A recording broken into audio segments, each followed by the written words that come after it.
चलो जी, J&K economy.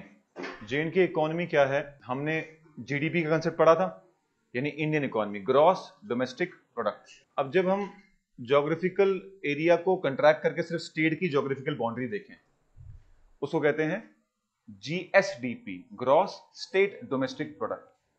जिस तरीके से हमने नेशनल लेवल पे प्राइमरी, सेकेंडरी और टर्शियरी सेक्टर की बात की थी ना। अगर हम नेशनल लेवल की बात करें तो हमने देखा कि नेशनल लेवल पे प्राइमरी सेक्टर, यानी वो सेक्टर जिसमें ह्यूमन मेड चीजें नहीं है, the things which are available on their own, इसमें एग्रीकल्चर एंड अलाइड एक्टिविटीज आता है, माइनिंग आता है, जो नेचुरली बन रही हैं, उनको इस्तेमाल करना, वो जो प्रोडक्ट्स हैं वो आ गया प्राइमरी। जैसे कि सब्जी हो गया, आपकी फसलें हो गई, अंडे हो गए, कौन है, मैं कर देता हूं, उसके अलावा दूध हो गया, ये सब क्या हो रहा है, नेचुरली प्रोड्यूस हो रही है। तो अंडे को आपने किसी फैक्ट्री में तो नहीं बनाया, बेशक आप बोल सकते हो कि सर हमने मुर्गियां पाली या फिर माल मवेशी पाले और वहां से दूध निकाला, लेकिन बन तो खुद रहा है ना, फैक्ट्री में तो नहीं बन रहा ना। सिमिलरली आपने बीज बेशक बोया, लेकिन उगाया तो उसको जमीन है ना, किसी फैक्ट्री में तो नहीं बना ना। तो जो चीजें नेचुरली बनती हैं वो प्राइमरी आता है। सेकेंडरी में क्या आएगा,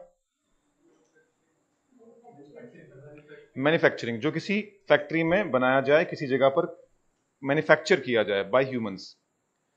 जैसे कि कोई भी चीज, फॉर एग्जांपल अगर सब्जी को प्रोसेस करके आप बना देते हो चटनी और उसको पैक कर देते हो, या फिर आपने टमाटर को प्रोसेस करके बना दिया सॉस, आपने फ्रूट को प्रोसेस करके बना दिया जैम, आपने कॉटन को प्रोसेस करके बना दिया कपड़े, ठीक है, आपने लोहा निकाला जमीन से, वो तो प्राइमरी है। फिर उसको मेटलर्जी के थ्रू एक्सट्रैक्ट करके लोहे से फैन बना दिया, टेबल बना दिया, चेयर बना दिया, तो क्या हो गया, मैन्युफैक्चर हो गया, तो वो जाएगा सेकेंडरी सेक्टर में, ठीक है ना। तो नेशनल लेवल पे जीडीपी में कंट्रीब्यूशन प्राइमरी सेक्टर की 16 से 20% के बीच में रहती है। यानी अगर 100 रुपए भारत कमा रहा है तो तकरीबन 16 से 20% कहां से आ रहा है, एग्रीकल्चर से आ रहा है। यही चीज अगर मैं देखूं कि जम्मू कश्मीर में, सिर्फ जम्मू कश्मीर में प्राइमरी सेक्टर से कितना पैसा आ रहा है जम्मू कश्मीर के इकोनॉमी से, 100 रुपए जम्मू कश्मीर का मान लो, 100 रुपए इसका मान लो। अगर 100 रुपए नेशनल लेवल पे देखें तो 16 से 20 रुपए नेशनल लेवल से एग्रीकल्चर से आ रहा है।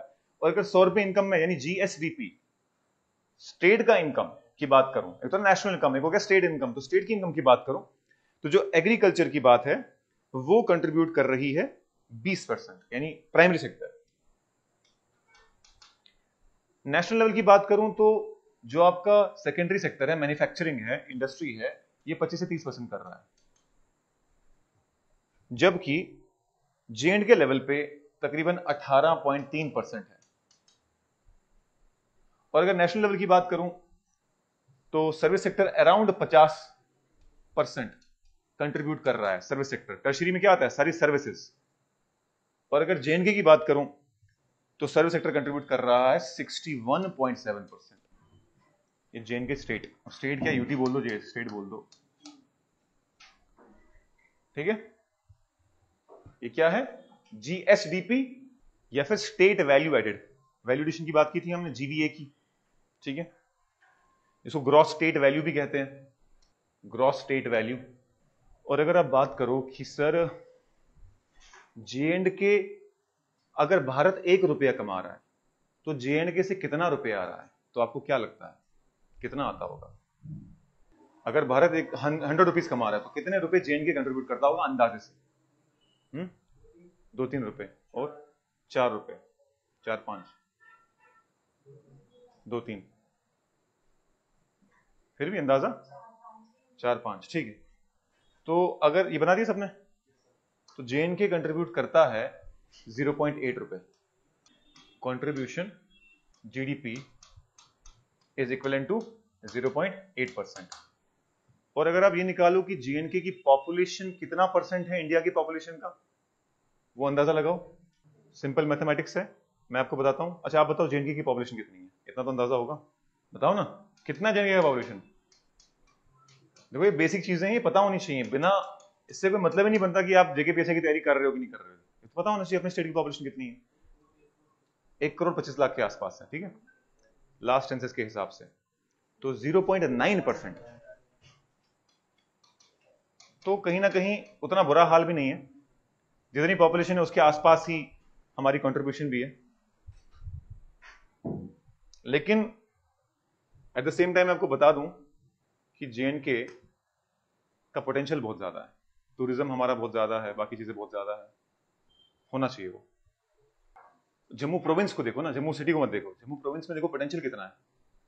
आप चिनाब वैली देख लो, पूरा किश्तवाड़ देख लो। आपको पता है किश्तवाड़ के थ्रू आप लद्दाख पे ट्रैकिंग पे जा सकते हो। लोग जाते हैं मनाली के थ्रू, हिमाचल से होते हुए, मनाली से होते हुए ले जाते हैं। आप किश्तवाड़ से होते हुए जा सकते हो कल लद्दाख, वहां से भी ट्रैकिंग रूट्स हैं। वहां पर भी रिलीजियस टूरिज्म है, मचेल यात्रा है, मिनी कैलाश यात्रा है। कितने लोगों को पता है और कितने लोग जाते हैं? अपने स्टेट के कितने लोग गए हैं आज तक मिनी कैलाश यात्रा है, मचेल यात्रा? अब जब अमरनाथ यात्रा के लिए इतने लोग आते हैं, तो जम्मू प्रोविंस के अंदर जो मिनी कैलाश यात्रा है या फिर मचेल यात्रा है, इसमें कितने लोग जाते हैं? अपने ही स्टेट कितने लोग जाते हैं? तो प्रमोट किया जा सकता है। पूरे हिंदुस्तान से जब अमरनाथ यात्रा के लोग आ सकते हैं, तो यहां पर भी आ सकते हैं, क्यों नहीं आ सकते? उसके बाद दूसरी बात हो गई जो आपके मेडोज हैं। जिस तरीके से गुलमर्ग है, वैसे कम मेडोज है यहाँ पे। इस तरफ अगर चले जाओ आप, तो चिनाब वैली की तरफ, वहां पर आपका दूसरी बात जैसे कि सूरजधार है, पदरी है, बाल पदरी है, उसके अलावा जाई वैली है, बहुत जगह हैं। फिर साथ में अगर आप ट्रैवल की बात करो, तो आपको अगर हिमाचल जाना है तो आपको पहले पंजाब एंटर करना पड़ेगा, फिर आप हिमाचल जा सकते हो। ऐसे ही जाते हो, भद्रवाह से हिमाचल के रास्ता जाता है डायरेक्ट। तो वो एक्सप्लोर कितना है रूट, जहां से गाड़ियां गुजरेंगी वहां तो दुकानें बनेंगी, स्टॉप्स बनेंगे, बाकी क्या कहते हैं, बिजनेस होगा, जॉब्स क्रिएट होंगी। तो वो कितना एक्सप्लोर्ड है, मतलब किसी के दिमाग में भी नहीं आता कि यार जम्मू से भद्रवाह से होते हुए हिमाचल जाते हैं, पंजाब एंटर करने की जरूरत ही नहीं। बस हर कोई कैसे जाता है? लखनपुर से। इनफैक्ट बद्रा में रहने वाले लोग भी अक्सर यही करेंगे, यहां से वहां, वहां से यहां, किश्तवाड़ में से भी वहां से। तो प्रॉपरली वेल मेंटेन नहीं है। हालांकि ब्लैक टॉप रोड है, लेकिन जब बर्फबारी वगैरह होती है तो रास्ता बंद हो जाता है, तो फिर इंसान सोचता है कि रिस्की भी है। हाँ हाँ, क्या है? हाँ हाँ, अब तो काफी बन रहा है। मैं बोल रहा हूँ कि पोटेंशियल बहुत है, ट्रांसपोर्टेशन का, ट्रैवल का, टूरिज्म का पोटेंशियल, उसको अनएक्सप्लोर्ड है। तो जेएंडके का जो, जैसे जी, इंडिया का जो है $4.1 ट्रिलियन है, ठीक है? आपने सुना होगा India became the fourth largest economy. हमारे टेलीग्राम पे हमने करंट अफेयर डाला था। अब India is the fourth largest economy. पहली है यूएसए, सेकंड है चाइना, थर्ड है जर्मनी, फोर्थ है इंडिया। तो इस तरीके से पहले फिफ्थ लार्जेस्ट इकोनॉमी था, अब फोर्थ लार्जेस्ट इकोनॉमी बन गया है। तो $4.1 ट्रिलियन के आसपास भारत का जीडीपी माना जा रहा है। और अगर आप इसको लाख करोड़ में कन्वर्ट करो तो कितना आएगा? लाख करोड़, $4.1 ट्रिलियन। जस्ट करो, कैलकुलेट करो, नेट पे सर्च कर लो, how many millions equals to 1 lakh. तो सिर्फ लिखो 4 trillion equals to how much lakh crore rupees. 4.1 lakh crore, पक्की बात है? ये बहुत कम आ रहा है। हाँ, 1 मिलियन 10 लाख होता है, वो तो ट्रिलियन है, बिलियन। $4 ट्रिलियन को कन्वर्ट किया आपने, ये डॉलर में दिखा रहा है कि रुपीज में दिखा रहा है? ये डॉलर में दिखा रहा होगा। हाँ, तो फिर अब मल्टीप्लाइड बाय 100 करो, क्योंकि मतलब मल्टीप्लाइड बाय 80 करो, तो हो जाएगा कितना? 400 लाख करोड़। तो अगर भारत की इकोनॉमी 400 लाख करोड़ है, या फिर कितना बोला आपने? 4 लाख करोड़, 4 लाख करोड़, 4.1 लाख करोड़, तो मल्टीप्लाइड बाय 80 करोगे तो 320 लाख करोड़, है ना? इंडिया की अगर 320 लाख करोड़ है जीडीपी, तो आप बताओ कि जेएनके की कितनी होगी? सीधी बात है, 0.8% कंट्रीब्यूशन है। तो इस बारी जो एक्सपेक्टेशन है, जो जितना GDP, GSDP, gross state domestic product J and K state का होने वाला है, वो है 2.65 lakh crore. The nominal GDP, GSDP of J&K is expected to reach 2.65 lakh crore. ये सारा जो डेटा मैं आपको बता रहा हूं ये J&K का डॉक्यूमेंट है, इकोनॉमिक सर्वे, वहां से उठा रहा हूं। यही आपके एग्जाम के लिए सही है, बाकी जो किताबों में लिखा हुआ है वो मैटर नहीं करता। लेटेस्ट इकोनॉमिक सर्वे जो 7 मार्च को रिलीज किया गया, 6 मार्च को इस साल 2025 में, उसका डेटा है, बिल्कुल अपडेटेड। ये 2024-25 का डेटा है, फाइनेंशियल ईयर 2024-25। और अगर आप बोलोगे पर कैपिटा इनकम, नहीं, अगर आप बोलोगे ग्रोथ कितनी है इसकी, जिसे हम बोलते हैं भारत की ग्रोथ 6% के आसपास है, ये जो ग्रोथ है ये 11.9% की ग्रोथ है, 11.9%। और पर कैपिटा इनकम याद है वो क्या होता है? Net national income divided by population. तो अगर J&K स्टेट की पर कैपिटा इनकम निकालोगे, यानी अगर भारत का J&K का GSDP सारी पॉपुलेशन में डिवाइड कर दिया जाए तो हर इंसान के हाथ में कितना आएगा? यह है 1.5 लाख के आसपास, 1,54,703 रुपीज, 1,54,703 रुपीज। ये सारा डेटा आपको रटना पड़ेगा। ऑल्दो मुझे उम्मीद नहीं है कि ये कोई ढंग का सवाल पूछेंगे। 2 सवाल आज तक आ गए हैं। एक सवाल ये था कि मेजॉरिटी डिपेंडेंस J&K इकोनॉमी में किस सेक्टर पर है, किस पे है? एग्रीकल्चर पे। हाँ, ये भी पिछली बार आया था। उससे पहले ये आया था VLW में, पंचायत सेक्रेटरी में। फिर सवाल आया कि सबसे ज्यादा कंट्रीब्यूशन किस सेक्टर का है, प्राइमरी, सेकेंडरी की टर्शरी का।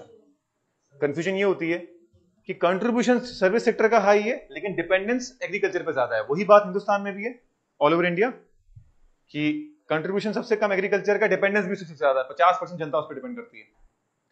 तो J&K में भी यही है, डिपेंडेंस सबसे ज्यादा एग्रीकल्चर पर है लेकिन कंट्रीब्यूशन सबसे ज्यादा किसका है? सर्विस सेक्टर का।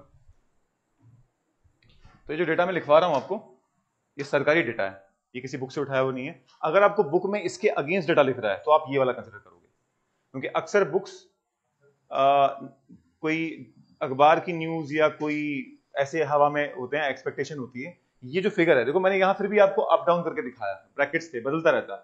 ये फिगर लेटेस्ट है, यही इस साल के एग्जाम में चलेगा। अगर आपके एग्जाम आते आते एक और इकोनॉमिक सर्वे आ गया, जो हाईली प्रोबेबिलिटी है कि ना आए, 2-3 साल में तो एक बार ये देखते हैं ध्यान से, तो ये ही डेटा आप चलाओगे, एग्जैक्ट डेटा। ये डेटा एग्जैक्ट है, ये वाला डेटा एग्जैक्ट है, ठीक है। अब जो ये ग्रोथ मैंने बताया आपको, ये नॉमिनल की बताई, आपको याद है रियल क्या होता है? जब हम कंपेयर करते हैं बेस ईयर के साथ, यानी आज की गुड्स एंड सर्विसेज लेकिन रेट्स बेस ईयर के। तो अगर मैं बोलूंगा रियल जीडीपी में कितना ग्रोथ है, तो वो आएगा 7.06%। ये आ गया नॉमिनल ग्रोथ 7.06%। किस साल के लिए? 2024-25, फॉर 2024-25। ये बदलेगा, लेकिन क्योंकि ये मार्च के दौरान ये डेटा प्रेजेंट किया गया, अभी फाइनेंशियल ईयर चल रहा था 24-25 का, तो मार्च खत्म होने के बाद एग्जैक्ट पता चलेगा कि कितनी ग्रोथ हुई। लेकिन क्योंकि हमारे पास प्रोजेक्शन डेटा ही है और मुझे नहीं लगता उसके बाद गवर्नमेंट ने कोई डेटा लाना भी है, तो यही आपके लिए चलेगा काम। अब एक सबसे बड़ा झूठ जो है वो भी लिख दो कि अनएम्प्लॉयमेंट रेट गिर चुका है। कितना हुआ है? 6.1%। यानी जितने भी लोग जॉब ढूंढ रहे हैं उनमें से सिर्फ 6% है जो अनएम्प्लॉयड है। अगर सिर्फ विंग से उड़ान में एंटर कर जाएं तो वो 6% तो यही हो जाएगा। लेकिन डेटा के लिए आपको यही है, मतलब अगर सवाल आएगा तो फिर आप वहां ये नहीं कह सकते कि हमने खुद गिने हैं कि 20% तो हमने गिन लिए थे, लेकिन आप सवाल में तो फिर आपको वही डेटा लिखना पड़ेगा जो सरकार ने दिया था। तो लिखिए इस लाइन को, unemployment rates have decrease to 6.1%,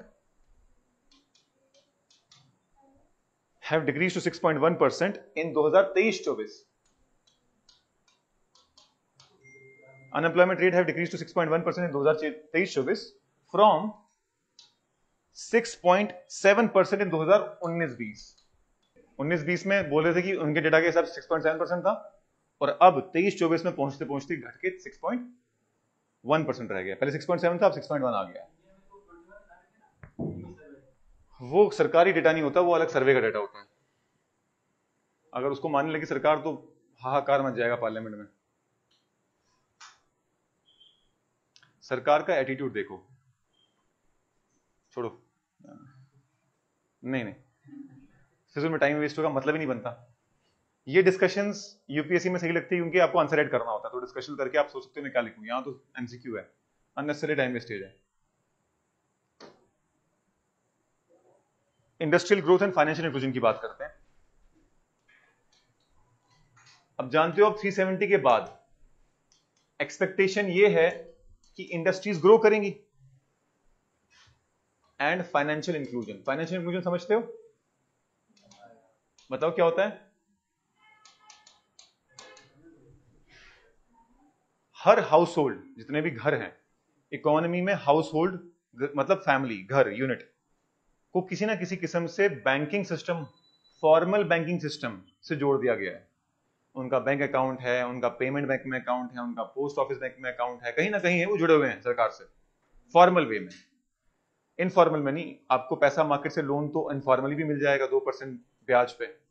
आप कमेटी भी डालते हो, वो भी इनफॉर्मल है, वो भी पैसा दिलवाता है आपको। किसी ना किसी तरीके से आप फॉर्मल फाइनेंशियल सिस्टम या बैंकिंग सिस्टम से जुड़े होने चाहिए। इकोनॉमिक सर्वे के अकॉर्डिंग 1984 1984 नए इंडस्ट्रियल यूनिट्स ऑपरेशनलाइज हो चुके हैं जेएंडके में। 1984 याद रखना आसान है क्योंकि इसके दिन बड़ी घटना घटी थी जो सिख राइट्स हुए थे, और न्यूज में भी अभी रहा कि उनको जॉब ऑफर किया गया दिल्ली की गवर्नमेंट ने। तो 1984 यूनिट्स। टूरिज्म काफी बढ़ गया है। 2024 के साल में कितने टूरिस्ट आए होंगे बताओ? कहीं पढ़ा आपने? हाँ, 2.36 करोड़। साल 2024 में, फाइनेंशियल ईयर में नहीं, साल 2024 में, जनवरी 2024 से लेकर दिसंबर 2024 तक जेएंडके में 2.34 करोड़, 36 करोड़ लोग आए हैं। 2.36 crore people have visited, tourists have visited। Obviously बात है इस साल ये काफी कम हो जाएगा बिकॉज ऑफ पहलगाम इंसिडेंट।